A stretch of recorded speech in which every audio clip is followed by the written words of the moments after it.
call this, the title of this might be Talk Therapy or Rant Therapy, as this has been one of a crazy week of hockey conversation.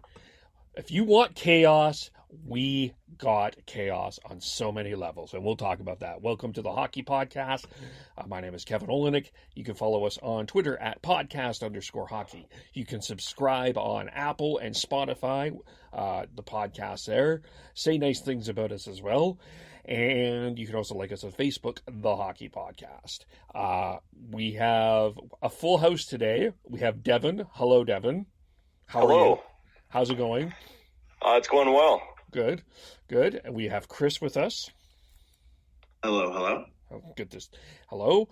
Hope you're doing well. You've got a great. By the way, this is we're on podcast, but I got to tell you, we're all wearing the same. We're all wearing caps, but Chris's flow looks excellent. Chris's hair is excellent. Just so you know, love it. Tyler, how's it going?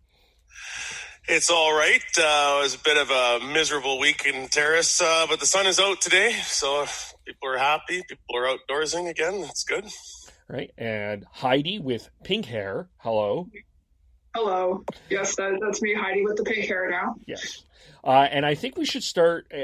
I saved Sean for last because I think we all deserve to give him an applause. He was able to secure us one of our, I'm going to say probably one of our best interviews we will have on the podcast. He was able to connect us with Kevin Woodley from In-Wool Magazine. So let's give him applause. You're golf clapping the guy. Come on. Anyway, it's, with that, you will listen to that, especially if you are a Flames fan. He had some really interesting insights around David Rittich and what he thinks might be going on there, and some other fascinating stuff. What else did you find fascinating, Sean? Oh boy, as you said, yeah, one of the best interviews we've had.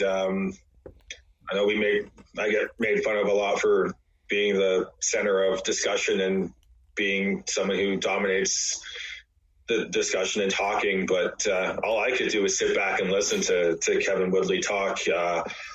He really is a goalie guru at this point. And I would say, the stuff about David Rittich was really interesting. Brought up a few other interesting points about Connor Hellebuck and as well as the Minnesota tandem with Devin Dubnyk and Alex Stalock. So go give it a listen once we post it, and because it's chock full of goalie information.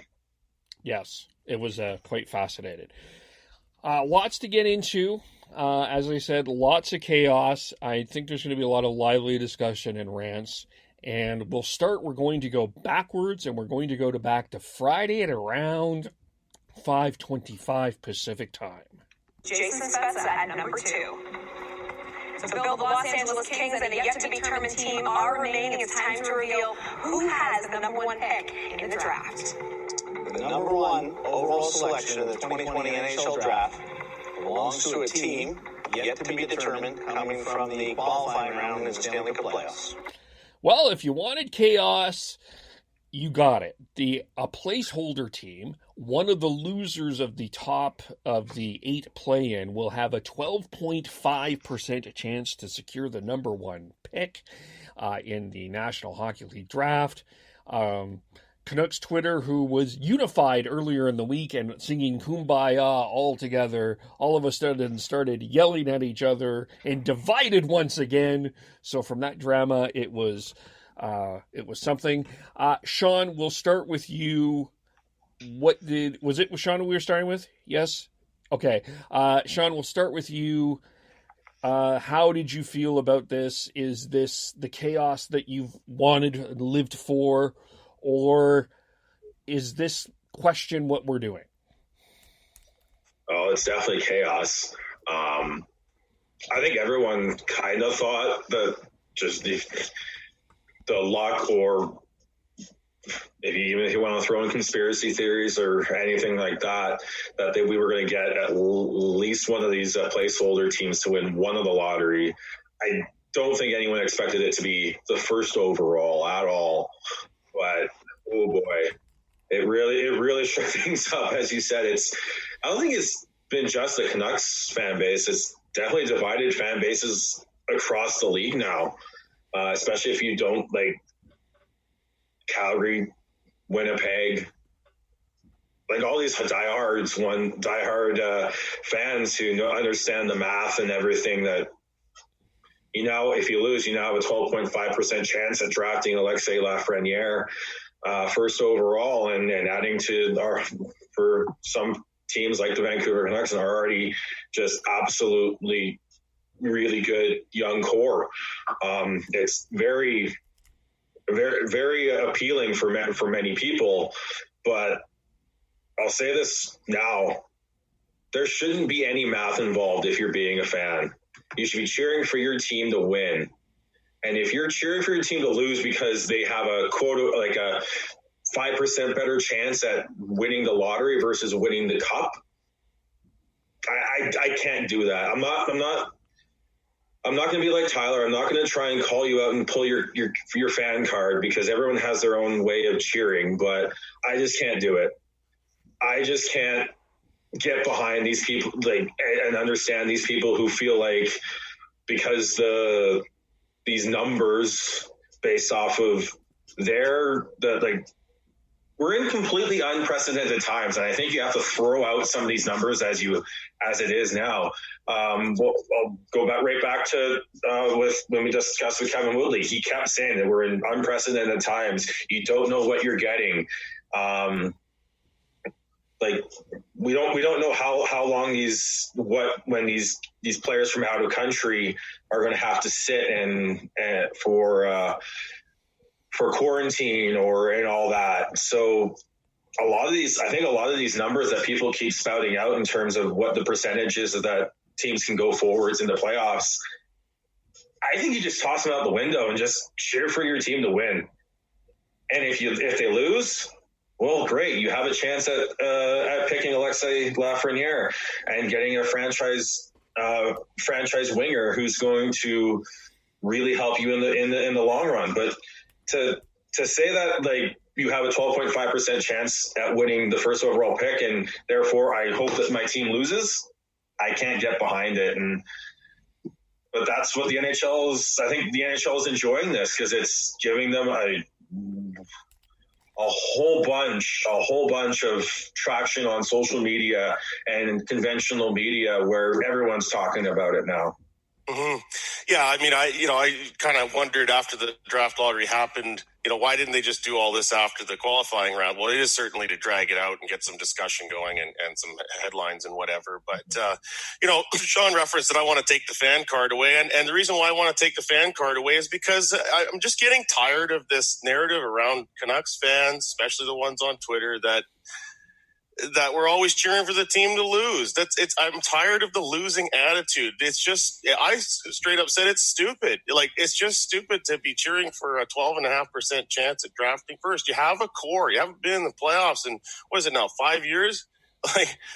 So many years I'm losing track. Move forward with trying to get some playoff experience and cheering for your team to win. Plus, as it was pointed out to me by somebody else on Twitter, if the Canucks are to get through the qualifying round, then they can surrender their first round pick in the draft to Tampa Bay and complete the JT Miller deal. And it'll be 17th or lower in the draft. I mean, that works out to be a pretty good trade.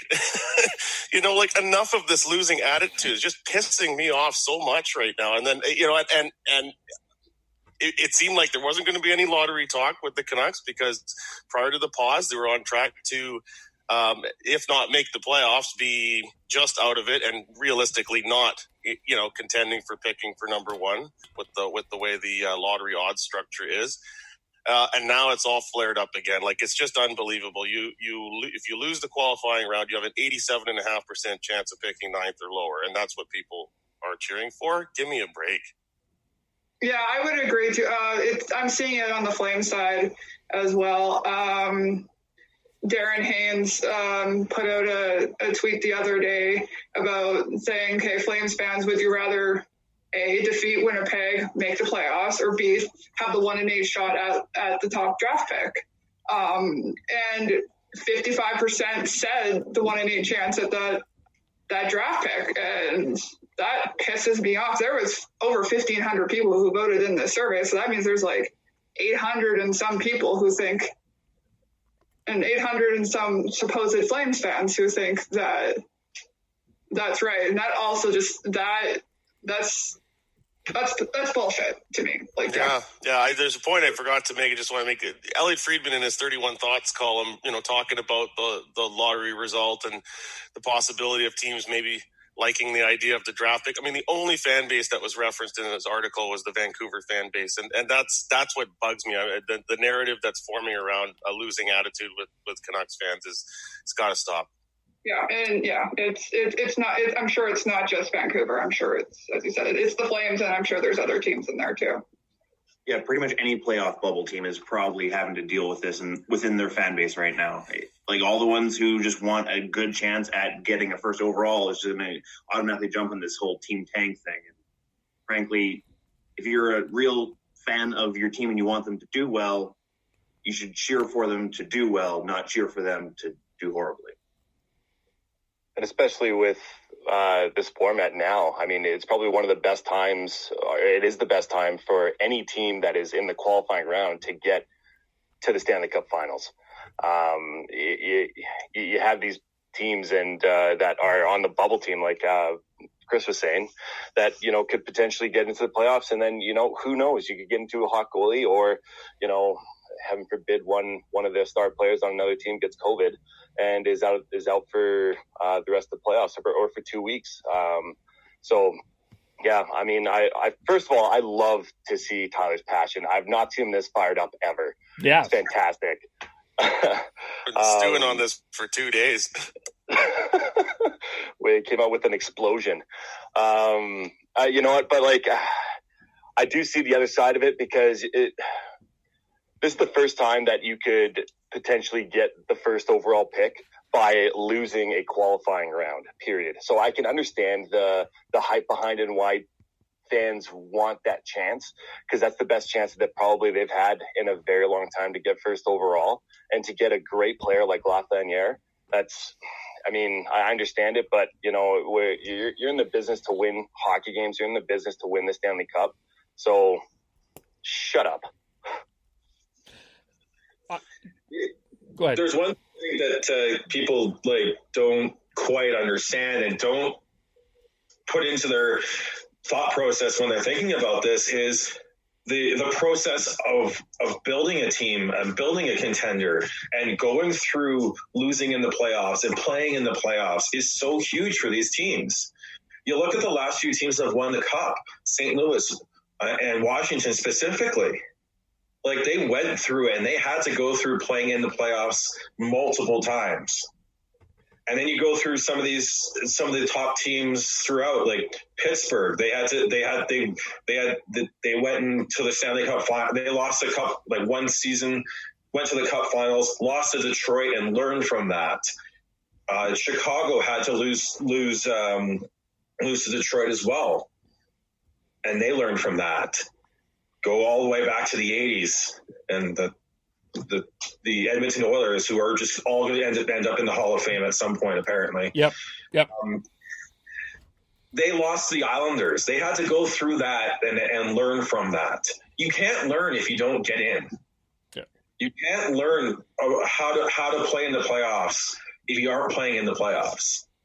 So getting to the playoffs is a step to creating a contender and a team that is going to be contending for the Cup for years. You're not going to just win draft in the top 10 for 3-4 years and then boom, you're a contender. It's not going to happen. Let's look at Buffalo or Edmonton or Florida. I mean, we've seen a few examples of that. Florida. Buffalo has picked in the top 8 for the last 8 straight years. So and they have a number 1 pick, by the way. They have Erasmus Dahlin, and they still are not getting. They're still not even a playoff team. So you're right. It doesn't. It's not guaranteeing anything.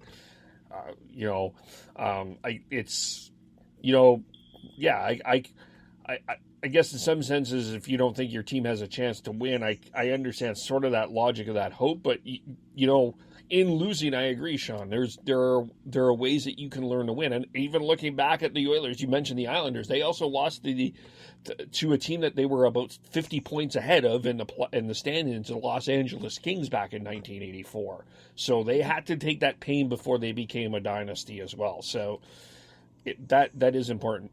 The one fan base that is quite angry, Ottawa, I think they're okay, but the Detroit Red Wings are angry. That fan base I watched on Twitter was furious with this as one of the worst teams that have ever performed. They have the 4th pick, and I think the last team that got the first pick that was the worst team in the league was Devin's Leafs with Austin Matthews. If you're Detroit, do you feel upset by this process? Yeah. You're talking to a bunch of Canucks fans who have dropped in the draft like almost every year when they miss the playoffs. Like it's a system that's trying to just de-incentivize tanking, but they're still getting a top 5 pick and arguably one of the deepest drafts we've seen in years. The top 10 in this draft is just chock full of top that there are going to be full of players who are going to play top 6, top 4 roles for years in the NHL. Yeah, I mean, the fans should have a little faith in Stevie Wide there. I mean, they're gonna do their homework and get a good player regardless. And Detroit's not the only team that's been screwed by the format. A few years ago, Colorado dropped down 3 spots, I believe, as well. So, as Yzerman pointed it out afterwards, the odds of them moving down were greater than the odds of them staying up in that top 3 position. So it's not like he was entirely surprised by it. But I mean, it was a pretty bad year in Detroit, so it's pretty deflating when you don't get the luck that way. But as Canuck fans know, it can definitely happen. Okay. And the other thing with this draft, and I think this will be a conversation have going forward, and I'm only bringing this up because Cam Robinson is credible, and when he says stuff, I think people need to listen. He is one that believes that Quinton Byfield might be a better number 1 pick than Alexis Lafreniere, we've had Cam Robinson on this podcast. He does not strike me as a guy that is doing this for clickbaits or anything like that. I think it's something that he legitimately thinks, and I think that is also going to be an interesting conversation going forward, because it was fascinating. Like, all I could think of with Lafreniere, when they were saying Lafreniere, was like, some people might be thinking about Byfield here. Are we just assuming it's Lafreniere? Yeah, that's the thing, right? Like, there's all this interest in trying to get that 12.5% chance. I mean, it's not like it's McDavid or Crosby that's available for the taking. With all respect to Lafreniere, I mean, he's not at that level of player, so it's a bit misguided to feel that you got to take that 1 in 8 chance at getting a player that is still to some extent unproven at the NHL level. Yeah, I think that there's definitely I think it's like a 98% chance that Lafreniere is going first overall, and he's very well deserved to do that. Mm-hmm. The thing that I feel and what has Cam very much very high on him is his upside. He's big, he's strong, he's a fantastic skater, and he's a center, while Lafreniere is a winger. So yeah, but as you're just going back to it, I think it's very interesting. Like I said, the top 10 in this draft is very, very good. You got last year we had the talk about Spencer Knight and the best goaltender to come through the draft in years.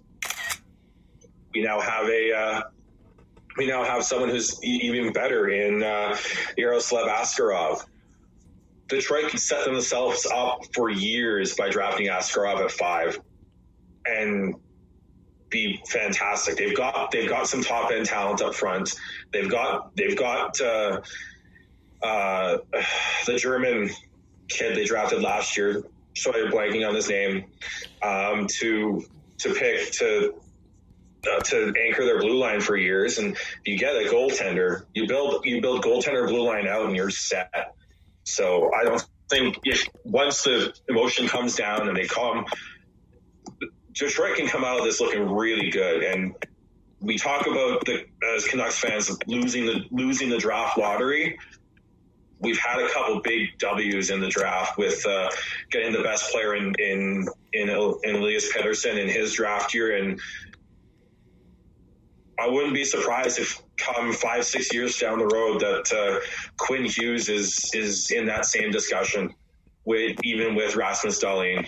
Like, the Canucks got a huge win in that too. So you just got to make sure that your draft board is good, and you can capitalize on people maybe stretching here, there, and elsewhere to fill maybe a need or that. So that being said, I think Ottawa picking 2 in the top 5, I think they're almost guaranteed to do that anyways, but they're going to be set for a long time as well. Yeah. By the way, the name that you were forgetting was Moritz Seider. Yeah, I was about to say. Yeah. But thanks, Chris. Devin, Chris, did you have anything? Heidi, did you have anything to add on? No. Sean kind of nailed the point, so I don't really have too much to add. I just want to point out also that if there is no hockey this year, that it's going to be the bottom 8 teams that are going to have the chance to get number 1. So that's Columbus, Montreal, Florida, New York Rangers, Arizona, Minnesota, Chicago, and Winnipeg have those chances. So that's a kind of an interesting twist as well. Yeah, I was going to bring that up as well, but yeah, thank you, Devin, as well. And just to make clear for everybody, the placeholder team was they basically designated the 8 teams still to come, A, B, C, D, E, F, G, H. So it was Team E with a 2.5% chance at drafting first that won the lottery. Wow. Yeah. They call it a lottery for a reason. Yeah. Yeah. Yeah. And it's it's going to create conversation, and that's interesting. I mean, I know Brian Burke, who Heidi, I assume Brian Burke is a guy that you would assume that doesn't like fun. It was angry at this, and of course I don't think Brian Burke doesn't like the Carolina Hurricanes doing their things either. So there is going to be anger, but I think I think the bottom line is cheer for your team to win. It's better for your fan base. You will learn from winning, and I mean, you could be, like the Leafs haven't won since 1967. Like, just and so it's a cup. The opportunity to win a Stanley Cup it's so rare. It's better to cheer than to not cheer. Well, if there's a gag order at Sportsnet, it doesn't apply to Berkey, because if he called the draft lottery a disgrace, then I guess he's allowed to say whatever he thinks. No one stops him. Oh, there's no way. There's no way you could. No, there's no stopping Berkey, for sure. I think he's become must listen to. Also, Mr. Elliot Friedman, don't shave the beard. The beard is fantastic. That thing is just going to take over his, like... I don't think it's Elliot we have to convince of that, though. It's Sportsnet of actually allowing him to go on camera with that. Sportsnet. Well, I mean, they're letting him do it now. I mean, you might as well. Like, I don't know. Do you see his Twitter profile picture? I think he photoshopped his face with it's a Chris Photoshop style. High level of Photoshop, but which for those listeners, that means that it's done in Microsoft Paint. Oh, there we go. Very rushed, very cheap looking. Great. Interesting. Yes.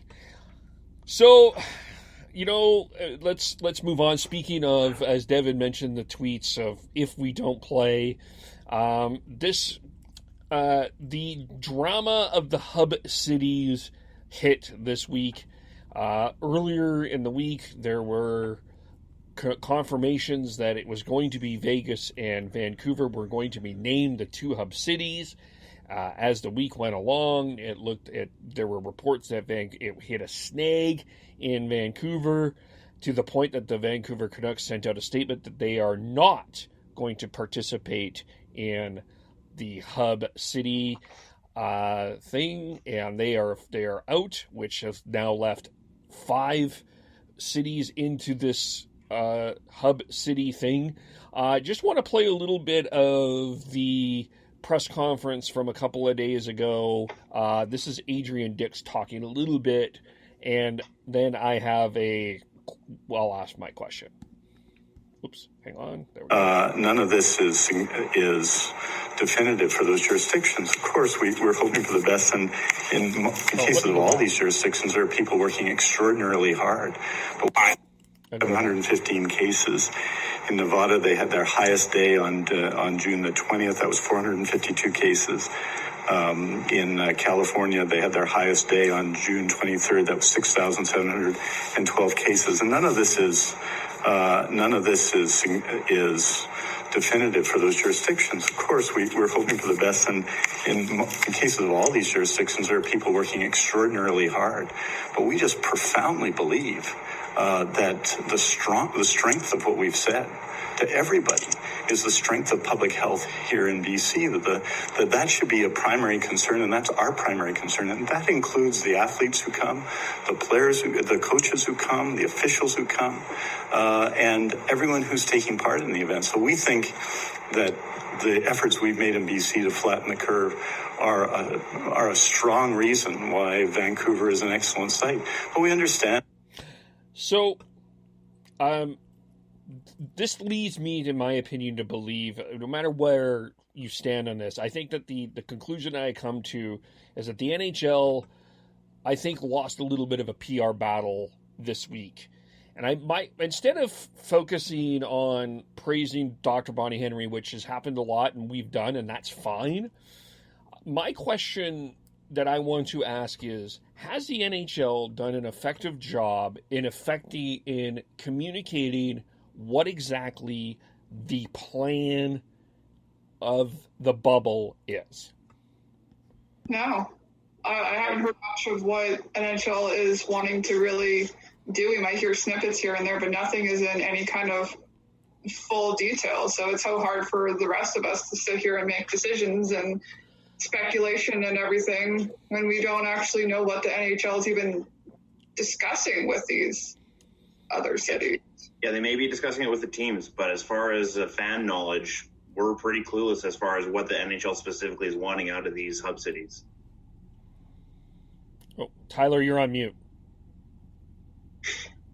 I'm sorry about that. It kind of sounds to me like they don't have plans finalized between the PA and the league. They're still working it out as they go, and the plans seem to maybe be changing based on where they might be playing the games. It is.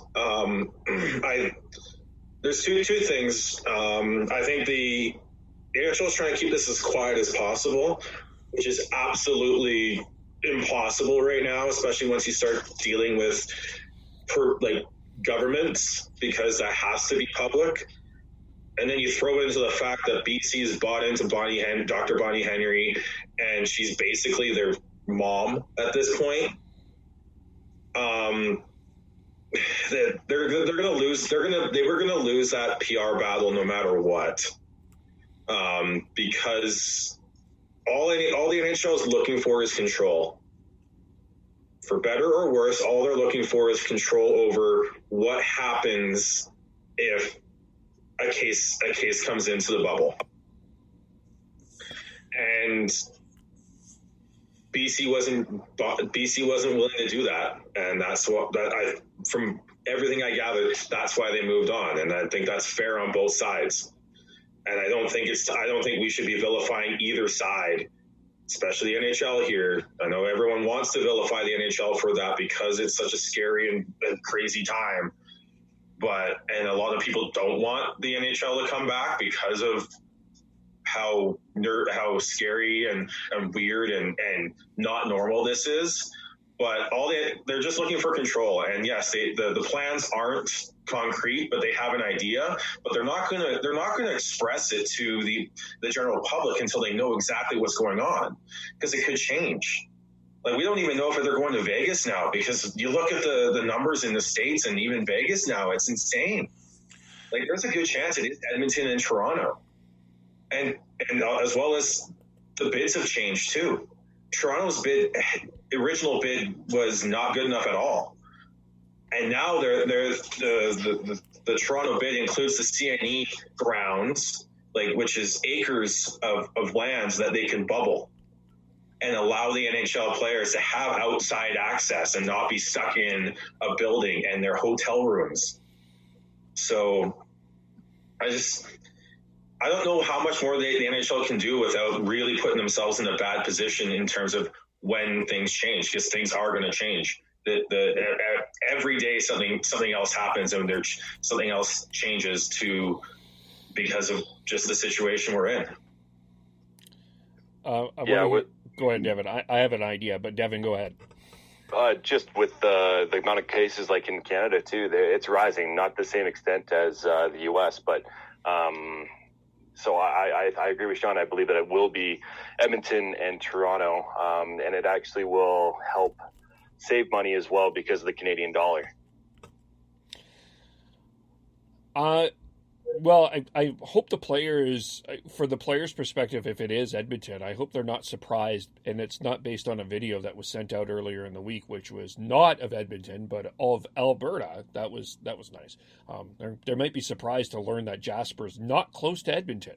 But anyway, we'll digress on that. But what I think the NHL can do is communicate, and I don't think this... There's been someone talking to me a little bit about being a little bit critical, feeling that has been critical of the media's coverage of, in general, how COVID has been presented in terms of cases and things like that. And sort of like, as an example, his point is that this week was one of the lowest weeks of numbers in COVID cases in Canada, and that wasn't mentioned. I think that there needs to, an educational component that the NHL can use is remind people what has gone on with Bundesliga, even remind people sort of what's gone on with the UFC, who had in Abu Dhabi tightened it up in terms of how many. I think that you have to go through 5 different tests with the UFC before you could have gone onto the ring. So I think reminding people that there has been success stories and ways that this can be done, that I think from a league perspective they can sort of share, and I think from a public perspective, while I want to be careful how I say this, because the numbers are rising, and that's very fair to be concerned, and it's very valid, and I think I want to know that sort of there feels to me in part that there needs to be a balance between being super worried about this and that anxiety, and understanding that there are professionals that are going to walk us through, and it is going to be okay. And there are people far smarter than us that tweet that have a plan. Does that make sense? I'm not saying that there's a conspiracy. I'm not saying don't take this seriously. But I think there needs to be a bit of a different, bring some positivity and hope into the conversation. Agreed. I think there isn't enough of a balanced coverage of this. Everyone's just so focused in on more people equals more potential cases, instead of understanding that this is a bubble and it's basically should be treated as a completely different jurisdiction / city / whatever you want to call it. If they do it right, there shouldn't be anyone in or anyone out, and there should be security to make sure. But I understand the people who are scared and don't want things to jump up even more, but I know. I just think that if you do it right, I don't know if there's an argument against like if you not quite what I want to say, but if they do it right, the risk should be mitigated pretty well, I think. Well, that's the key word there is, this is not about risk elimination. It's about risk mitigation. And, it's really should raise some alarm bells, I think, in the NHLPA when you had the BC government and the health authority here and everybody signed off on the idea of Vancouver being a host city, and then suddenly it hits a snag. So, that's got to be a concern. And, I'm not somebody that's, sort of fearing the doomsday scenario, but definitely skeptical. I mean, I still would be skeptical about how airtight these bubble plans are. I don't know enough about the Toronto one, but they're a city with all the infrastructure to make it happen. But I'm still skeptical that they can pull this off. I mean, it's June the 28th. We don't have a schedule. We don't have host cities. I mean, baseball's done that now, and basketball's put out a schedule. And as this, you'll never get Gary Bettman to admit this, but this was never his plan. I mean, I'm sure he wanted to be the first to have a schedule and host cities out. But we know the style with Bettman, and this is why there's kind of a vacuum of information in terms of what the plan is. He never wants to put something out and then have to take it back later. That never happens with Gary Bettman, so that's kind of why we're at where we're at now. But you leave that vacuum, and people are going to start speculating, and it's usually negative. Well, yeah. Just one thing before I let you go there, Chris. Like, which league do you have more confidence in will be able to start and finish their season this year? Baseball, the MLB, the MLS, soccer, NBA basketball, or the hockey with NHL? Like, you've got baseball, MLS, like MLB, MLS, and NBA all in Florida, where they're almost at 10,000 freaking cases a day now. Well, baseball's plan is to have teams traveling. I mean, I think it's ludicrous what their plan is. Yeah. Like, we're seeing that with the PGA. Like, I think that's the biggest thing with the PGA is with the travel. That's what's killing them. They're getting more and more cases because of the travel. You lock these players down in a bubble, and that's all I want. I before I make a decision on whether or not I think this is going to work, I want to see them in a bubble and see what their tests are and see if they can contain it. They can contain it, but let's keep going. But if they can't, then yes, cancel the season. Yeah, all I was going to try and jump in with earlier was that I kind of like your idea of, like, we should be viewing the bubble as, like, this different category almost kind of categorize them like we did the cruise ships and how they got moved to CFB Trenton in Ontario when they got brought back to the mainland. So, like, we should actually consider it like this separate, this entirely separate category and not be, like, including it with the entire, like, state or province numbers. Yeah. Devin?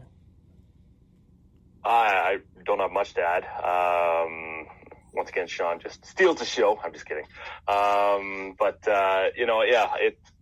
long as they're in the bubble, I believe that the NHL has the best odds to continue the season and finish it. The other thing is just, I guess, the NHLPA signing off on whatever the negotiation will be. That'll be the biggest thing. That's all I got.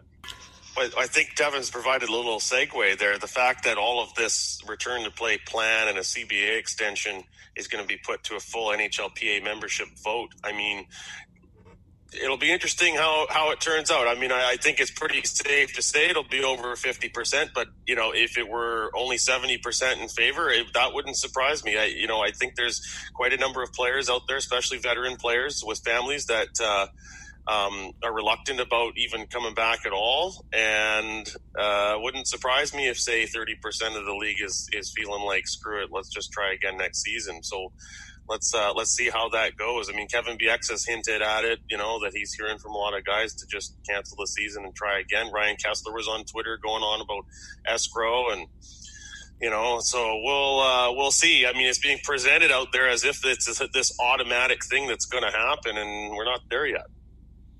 Yeah, that's the thing that is concerning, and that was also something we talked a little bit with Kevin Woodley about as well, to go back to teasing that podcast.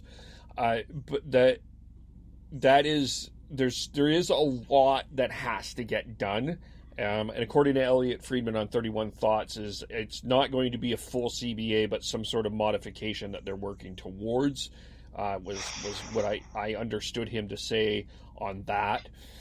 I'm going to start with Toronto and ask Devin a question, and then we'll get to Edmonton. And maybe it's the same question. But Devin, with Toronto, if Toronto becomes a hub city, is there going to be, from the Maple Leaf fan base, a backlash that Toronto becomes a hub city, that they've sort of, and what I mean by that they've sort of compromised health for the benefit of the economy? Do you see that argument in Maple Leaf Twitter? I don't follow many people on the Maple Leafs because it's mostly just complete chaos. On Twitter? No way. I know. You don't say. And especially from one of the biggest fan base, or the biggest fan base in the NHL, it's complete chaos. So I would say from my perspective, that you're going to have probably 60% of the people that are going to be excited and happy about it, and 40 that is not. And then you got the other issue with Toronto too that I think is going to be fascinating is if the Blue Jays end up having to play their games and getting the permission to play their games in Toronto for the MLB season, how you're going to have two quarantine bubbles is fascinating to me, but I'm sure that they've got something figured out there. As far as the Blue Jays go, Kevin, I can't see that getting approved by government. That's political suicide, honestly. If they were to okay that plan, that plan is so flimsy with the cross border travel and not wanting to quarantine and everything. I can't see how that happens. I don't even know why it's even being talked about, honestly. Yeah, I'm fully on board with Tyler there. Yep. Yeah. They've already made the federal government has already made and all the provincial governments have already made exceptions for the 14-day quarantine rule for the hockey players coming back, as long as they're doing cohort quarantine. So, but I don't know. There's a degree of control with that, right? Whereas with the baseball plan, it's totally different. Because again, going back to plugging the Kevin Woodley interview, we talked about how like Markstrom's coming back to Calgary, to Vancouver today. When if that's 14 days, that's actually after when training camp's supposed to start. So the more I think about it, the more I think they've already agreed upon the waiving that, as long as they're cohorting and quarantining as a group with people who have come from the same area. So you're going to have all the Swedes quarantining together and practicing together until at least the training camp starts. Yeah. If you do, Kevin, want a sense of a Toronto media opinion, I was reading Steve Simmons this morning, and he's talking about what I kind of wondered on Twitter earlier this week when the Vancouver news came out. He says the question that both Ontario and NHL players should be asking is if the NHL's hub format wasn't good enough for Dr. Bonnie Henry in BC, why should it be good enough for Toronto and frankly those playing in it? What exactly were all of Dr. Henry's objections to the NHL's plan, and how are those being addressed now? So I don't know. It looks like unless the NHL comes up with a different proposal, you might potentially see both Edmonton and Toronto rejected too. Well, that's my next question, and despite what you think of Steve Simmons, I think he makes a good point there. I know he took some heat this week, and we're not going to get into that, and that's whatever. If Edmonton does this, I'm going to ask the Alberta folks here, is this a PR hit? Is this what happens? It's Jason Kenney. He's going to take a PR hit no matter what happens. Well, that's true. He takes a hit for tying his shoe. Yeah, no matter what, at this point, you're going to take a hit no matter what you choose, because you're like in both Ontario and Alberta, they're conservative governments. They've got their base that are people who want the quote unquote freedom, and they want a lot of this stuff back. So if you don't go with it, you're going to take a hit. If you do go with it, you're going to take a hit with the people who are against you. Both sides are pretty vocal in that regard. So what I saw out of Vancouver is you had a lot of people yelling and just throwing their support behind Dr. Bonnie Henry and that decision, and then vilifying the NHL for not choosing it because they weren't going to go with mom. I think in Vancouver too, it's, the city's used to having a lot of world-class events over the last, number of years, going back beyond the Olympics. So I think it's easy for people to kind of just shrug their shoulders at it and say, yeah, that's fine. They can go elsewhere. I don't know if Edmonton would feel that way, but I don't have much connection to Edmonton to really get a feel for how local people feel. But honestly, I think the silent majority is people just don't care. They just want, if it happens, it happens. And they want their hockey back. They don't care where it is. Yeah. We can't go live anyways. So. Yeah. So it doesn't matter where it is. But I think it's just people not quite understanding that this is they're going to put these players in a bubble, and they cannot come out and mingle with the general public. And you're not going. It shouldn't be considered part of the jurisdiction it's in. It should be considered something different. So people are like, there's not. I don't know if it's a misunderstanding or not willing to understand that, or what, or if they understand it and still don't like it. It's probably a combination of all of it. But I think, long way short, I think you're going to see a very similar reaction to what happened in Vancouver. You're going to see a lot of indifference because they don't care as long as there's hockey on the TV. There's a lot of people that just don't care where it is, as long as it's safe. Yep. There's only one negative reaction that I have seen on Twitter to the news about Vancouver being out. And it's a fellow that I know from Kitimat, and he, his feeling was basically wanted it in Vancouver so Edmonton or Toronto didn't get it. So it was a bit of I don't know, just sticking it to the other cities type of thing. Yeah. I also think it's the transparency of what exactly it looks like, going back to our original question, right? Where are they staying? Are they able to, is there going to be one restaurant that's going to be strictly for the players? There's just so many questions and not enough answers to have like a full qualified opinion of, or like your best opinion of it all, because there's just so many questions still. Yeah. Mm-hmm. Yeah. Yep. Yeah. And we'll find that out. Even Adam Silver said it's not something that you can run and away from, and it just is something that we're going to have to deal with. So, that's that. I think. Heidi, did you have anything to add on that? No. Okay. All right. Well, and then it was Wednesday. This was when. Oh my gosh! Yes, it was Wednesday. It was 1:30.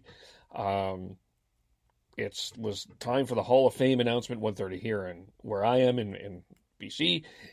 The Hall of Fame was named. Goes in alphabetical order. We hear Marianne Hossa, we hear Ken Holland, and I'm like, that's actually nice. That's good. I'm happy for Ken Holland. I think that's well deserved. Marianne Hossa, I think pretty well deserved. Hard not to say that he's not a Hall of Famer in my mind. Jarome Iginla, I think that surprised nobody that Jarome Iginla we got in. By the way, we did a tribute podcast to Jarome Iginla. You can listen to that. And then Doug Wilson was named as well. I would argue, with Doug Wilson, I would propose that Doug Wilson deserves to go in more as a builder than he does a player. I think what he's done in San Jose has, and stabilized that franchise, I think is worthy of a Hall of Fame in a builder category. I'm not as outraged as that he's a Hall of Fame defenseman. I don't necessarily think he is one, though, but that's okay. And then there's Kevin Lowe. And you know what? I understand that he had 6 Stanley Cups. I understand that he was a key cog in the Edmonton Oilers winning those Stanley Cups. I'm not going to dispute any of those things, that he was a contributor to the Oilers franchise. But this is the Hall of Fame. This is the greatest players who have ever played the game. And I'm sorry, Kevin Lowe is not one of the greatest players to have played this game. He has never been truly the number one defenseman on any team. If you can compare defensive defensemen if you want, like a Rod Langway to Larry Robertson, he's not in that league. He may be a great dressing room guy, and that's excellent. I'm glad that he is a great dressing room guy, but this is not the dressing room Hall of Fame. This is not the nice guy Hall of Fame. This is the greatest players in the history of hockey Hall of Fame. I look at people like Brad McCrimmon. Brad McCrimmon is I would say in a similar quality as Kevin Lowe. He has 1 Stanley Cup. He was in 2 Stanley Cup finals. I would argue that without Brad McCrimmon, both the Flyers and the Flames would not have been in the Stanley Cup. And I specifically think with the Flames, legitimate argument that they don't win a cup without him. Look at 1988 as an example. You look at a Rob Ramage, Lubomir Visnovsky, another one that was compared to Kevin Lowe. I'm not comparing the goal scorers to Kevin Lowe because the forwards, I think that's an insane. I don't think that that's a fair comparison. But in terms of defensemen and where I put Kevin Lowe, I'm sorry, I don't see him as a Hall of Fame player. I don't. And I think that this feels to me a little bit of a PR thing, and they want to make sure that they want to honor all of the Oilers to retire numbers. But to me, this one, I'm not. I don't want to say that I'm super outraged, but this led me to some questions about how this Hall of Fame is proceeding. I'm outraged. I think it's absolutely crap. I think it's like Kevin Lowe had a fantastic, solid career. Like, he was a very good defensive defenseman, but he was never named to an end-of-season all-star team. He never won a significant individual award. The only award he ever won was the King Clancy Award, which is on and off ice leadership. Nothing about his skill. Like, it's just, like I said, you named off a bunch of defensemen, and I know you said you don't want to compare it to the forwards, but there's like 2 or 3 really good forwards that aren't in the Hall of Fame that deserve to be there. And one of my criteria is, can you tell the story of hockey without this person? In terms of how you talk about how it should go into the Hockey Hall of Fame. It's not the NHL Hall of Fame, it's the Hockey Hall of Fame. Alex Mogilny, the first Russian Soviet Union player to defect. One of the most skilled hockey players that has ever played the game. And he's not in. He's a 70-goal scorer, too. Yeah. Like, I'm sorry. Like, it's just, it doesn't make sense to me. For me, the word is elite. You know, it should be for elite players. I mean, Kevin Lowe is a good player, solid defenseman, and you can't take the 6 Stanley Cups away, but was he an elite player? And, you know, Guy Carbonneau was another one where this type of discussion came up. You know, good player, well regarded, won lots of cups. Elite, that's the question mark. Now the Hall's kind of venturing into letting people in that are not just, you know, they're not quite at elite, they're at pretty solid or pretty good or whatever phrase you want to use, but, you know, elite, or as Sean says, you know, players that altered the history of the game. You know, I think we're, you know, it's kind of broadened from that now. And I'm not sure how they get that back. They can't. Unfortunately, they can't at this point. At least with Guy Carbonneau, he was a 3-time Selke Award winner. Yeah. And I would consider him elite at what he did. Yeah.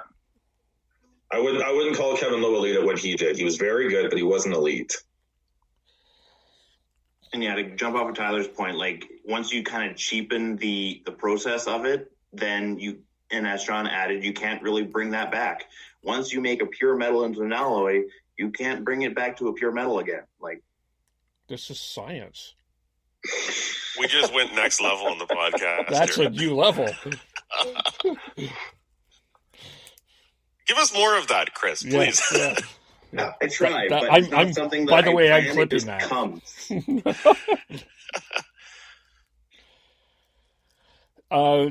Devin, Heidi? Nothing. Not much to add. Everybody kind of hit the points. I think my other frustration with this, and I don't want to go conspiracy theory, but I need to bring this up. It feels to me that if you have played on a franchise like the Oilers and the Canadiens, or some of the bigger known franchises, that's 2 points for you to get into the Hall of Fame. So you played with Wayne Gretzky. That's part of where I feel a little bit frustrated is you play with a certain team, you have a better chance of getting into the Hall of Fame. People forget, by the way, Alex Mogilny played with the Toronto Maple Leafs, but it just doesn't. That's the other part that really kind of bugs me. Is it's like there feels to be a little bit of favoritism towards certain franchises. Yeah, and Yeah, I mean, it's hard to understand why for me, because the selection committee is a pretty diverse bunch. But I don't know if they I don't know if they feel just through the group think that they've got to move it in that direction or whatever. But it's not like it's all Toronto people or all this or that. It's still a pretty diverse committee, but there, it kind of still comes across like it favors, certain interests, like you point out there, Kevin. Well, isn't the committee changed every 5 years as well? No. Eric Duhatschek explained that you have a 15-year run. If once you're done, you are out and then you are replaced. So he was replaced by Cassie Campbell-Pascal.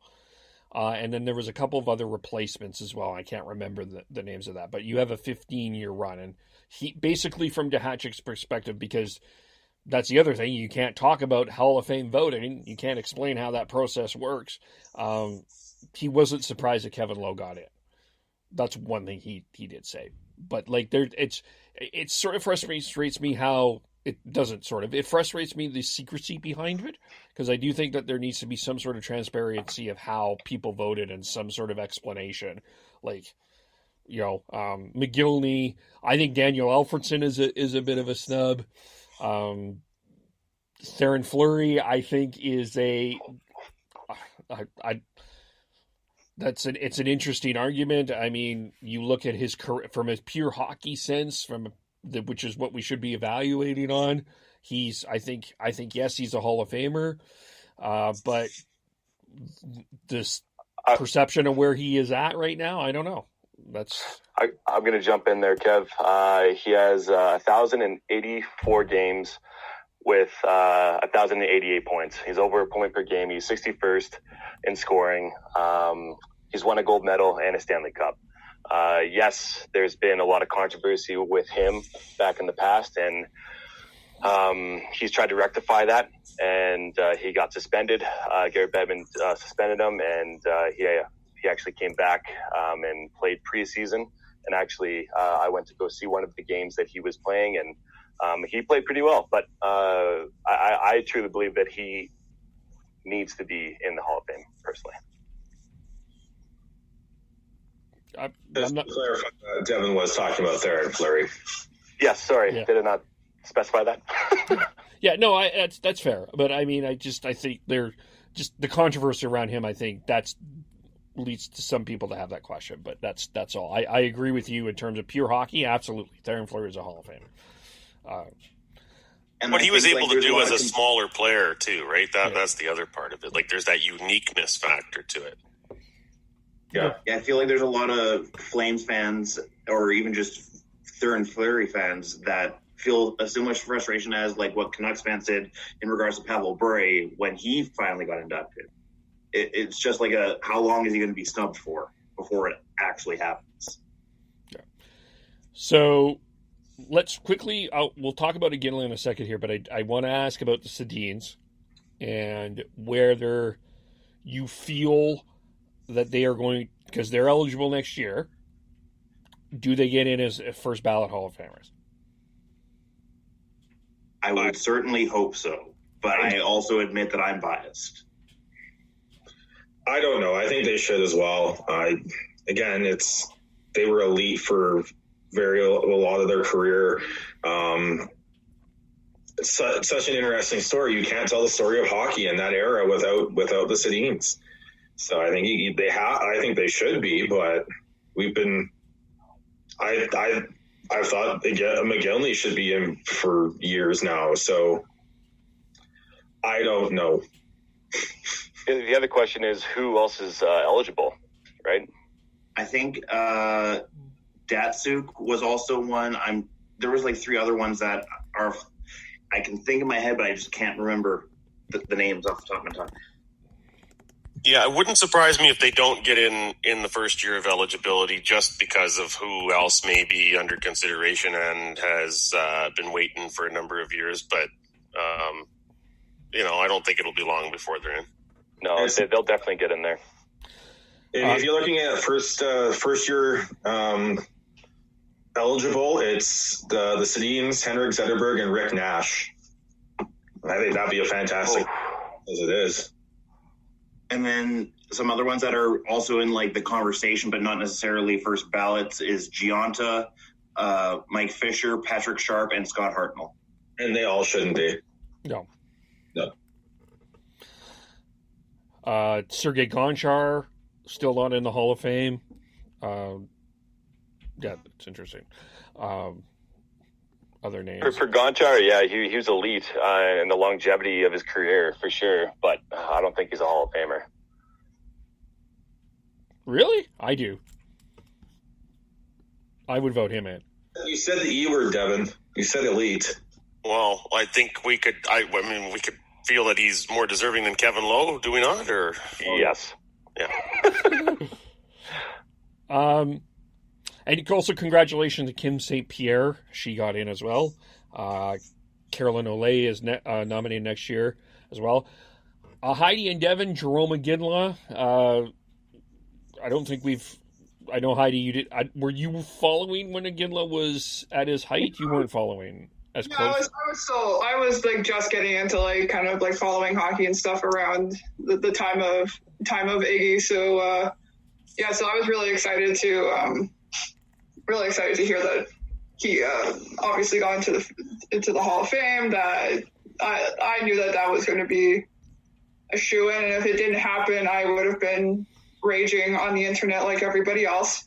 So I know that's awesome. It's even if you aren't that much of a Flames fan, you know that name if you lived in Calgary or been surrounded by Calgary fans or even just in Canada, you know that he deserves that. Yeah, he undoubtedly the best Flame of all time, in my mind. He, on and off the ice, great human being, and yeah, if he didn't get in, it would have been a crying shame. It would have been it would have been the biggest snub of his career, other than not getting the Hart and losing out to Jose Theodore by one vote from a Montreal columnist. Complete bullshit, but great day for him, his family, and great day for the organization too.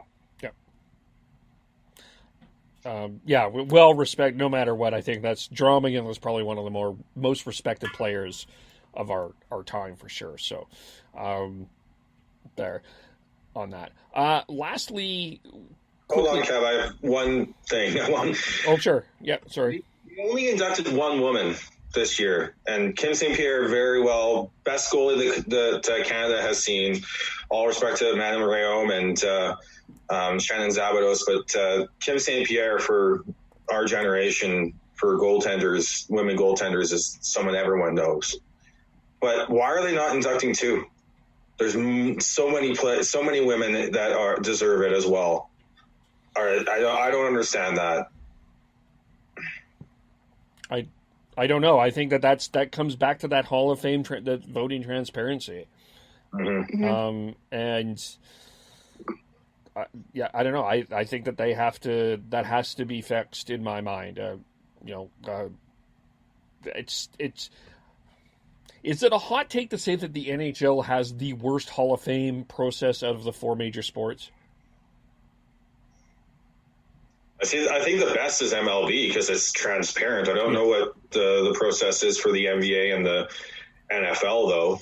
But the NHL needs to make it transparent going forward. It's like this secrecy and not telling us what they're looking for and then coming up picking Kevin Lowe's name out of was Kevin Lowe's name in the discussion going into this in the why? There was a couple people who made some cases for him, but there was nobody every time it was but he was just good. He wasn't elite. He wasn't there, and then they still did it. It's yeah.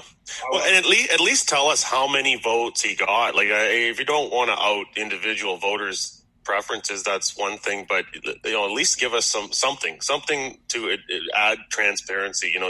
Was it 14 votes? Was it 15 votes?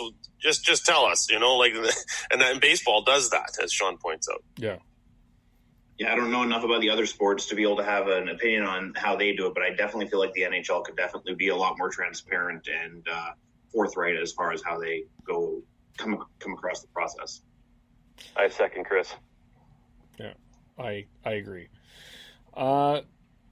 Anything else on that? Nope. Okay. We'll talk. I want to talk quickly about the Flames. We haven't talked a lot about the Flames and what's been going on. So for Heidi and Devin, I feel like they're probably smiling as I set this up. But they announced their Black Aces this week, and I'm just pulling that up, and which are Alan Quine, Buddy Robinson, Alan Quine, Buddy Robinson, Zarnik, Matthew Phillips, John Gillies. They'd say Connor McKay will be part of training camp. And the interesting thing, and one of the things that I wanted to bring up here is Juuso Välimäki. I'm assuming that he would be ready to go if they want to use him for the play-ins, but if he does not play, the understanding would be he would be exempt from the Seattle expansion draft. So my question here is, what do you do with Juuso Välimäki? Well, if bringing him in is gonna throw him into that eligibility for the expansion draft, then I'd honestly rather keep him out. I'm not sure where he is with his injury either. He hasn't played hockey in quite some time. I'd have to look up to see where he is with his injury. So if they want to keep him out, I'm fine with that. I think between the team we have already and plus these the Black Aces that were able to come up, I think we'll be fine. Yeah, with the defensive depth that we have, I'm not concerned with. He won't be a game breaker for the Flames. He's a great player and a great prospect, but I'm with Heidi. I think that if him playing makes him eligible for the expansion draft, then it's not worth the risk. And even if he plays 3 games and out, that's not worth that, I don't think. Fair. Yeah, I think it is an interesting decision because he won't play for a while.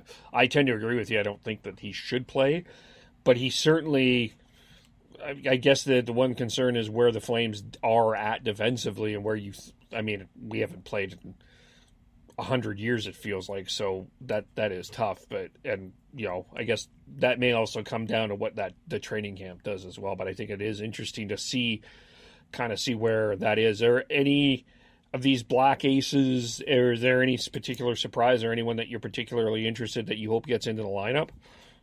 I'd like to see Alan Quine get into the lineup at some point, just because it's always just fun to watch him play. Yeah. He seems to be good at these situations where he gets thrown into, and I think he'd be the type that would come up and play big, and maybe Zarnik as well. It would be nice to see like some of these guys that we don't get to see play. So like maybe like Phillips and stuff, but I want to see what the actual team does before we start throwing in rookies. Right. Yeah. If you want to throw in a big body, you got Buddy Robinson there. I'm with Heidi with Zarnik, and I love Godin as well. Sorry, just to double back on the Valimaki point. Our top four defense is pretty set.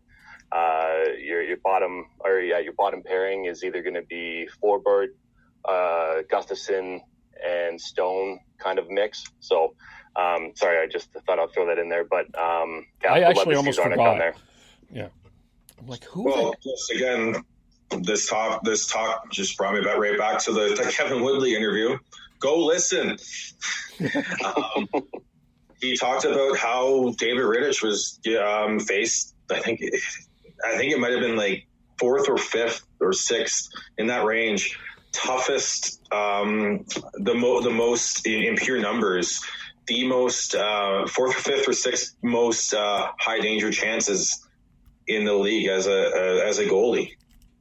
And like he was asking Kevin and I what the narrative behind the Flames defense was, because he didn't know, and I couldn't say, because I don't listen to enough Calgary radio to know it, nor in enough of the Calgary Flames social media scene to know it. But from my understanding, I don't think as you said, that it's the top four set, but there's a lot of improvement that needs to be done for them to actually make a deep run.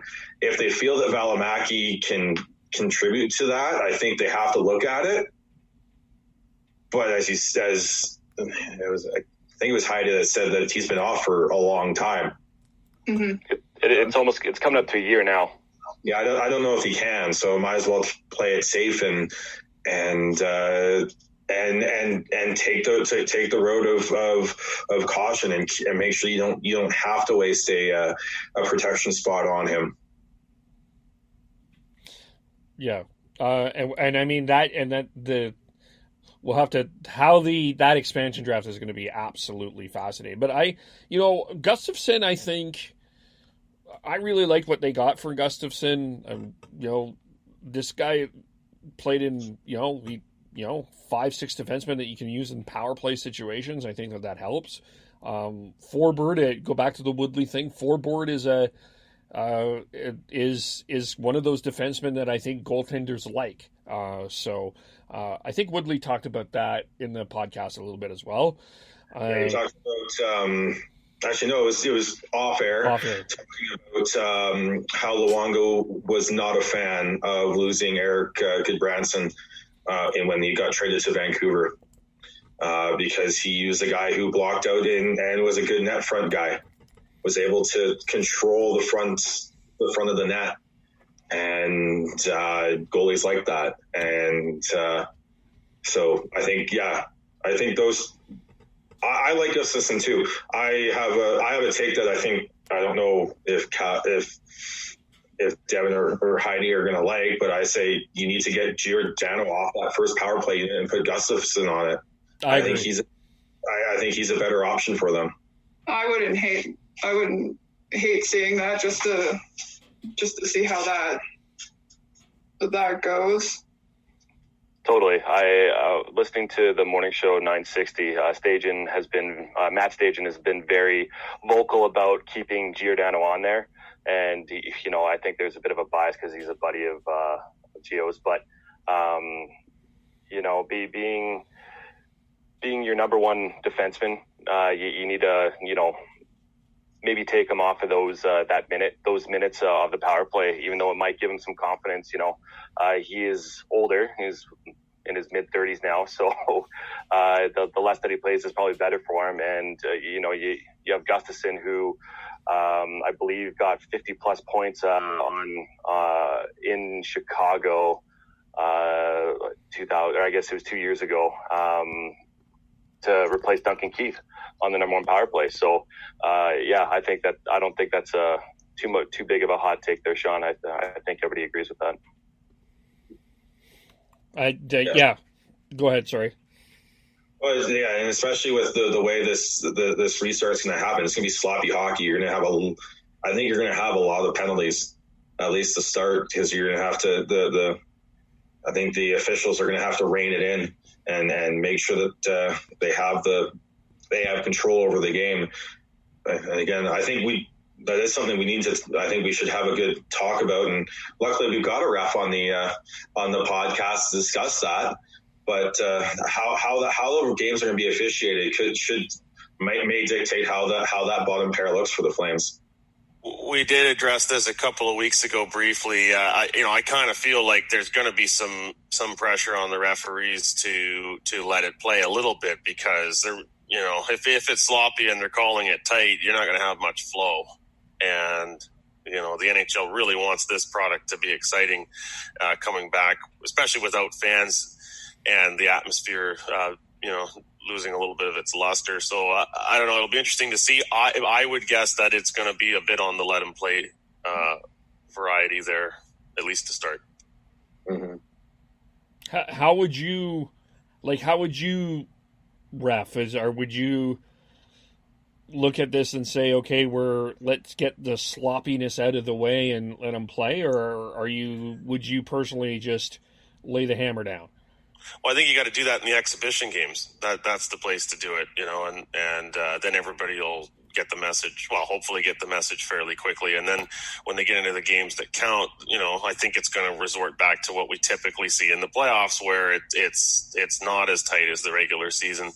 The games are so important, especially the qualifying round. I mean, your season could be done in 3 games.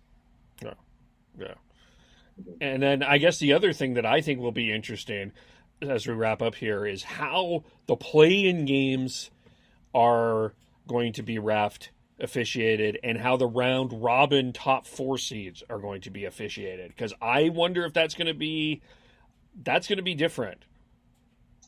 It could be that there's still, the impact on the final pairings for the conference quarterfinals. There's still a lot at stake there. So I still think it's going to be refereed like playoffs, all of it. It's got to be consistent regardless of where it's played. I think they're going to have to keep it as similar as possible. But you read my mind. I was like, that's exactly where my mind was going in terms of, okay, will there be a difference? Because I don't think it's just human nature. It's the same thing as why I think these teams who get through that play-in round, I think, have a bit of an edge over, depending on the matchup and everything, but in terms of may have a bit of an edge on these round robin teams. Just have that because I think the intensity in that play-in games is going to be ratcheted up a little bit more than the round robin games.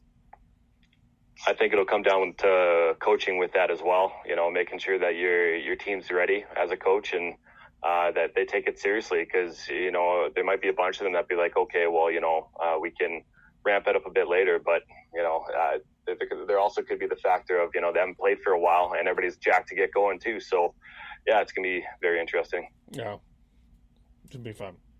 It'll be interesting. Let's touch wood that everything, and touching my head, and everything goes tickety-boo and smooth. So a couple things we've talked ad nauseum about the Kevin Woodley interview.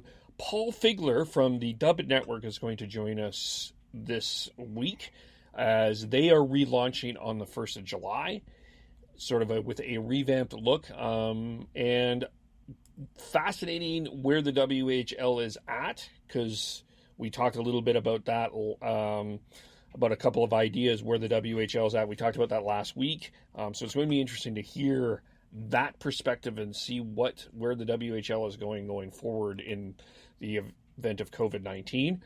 And we are going to have something quite unique and special. I will let Sean take away and tell us what we're going to be doing next week.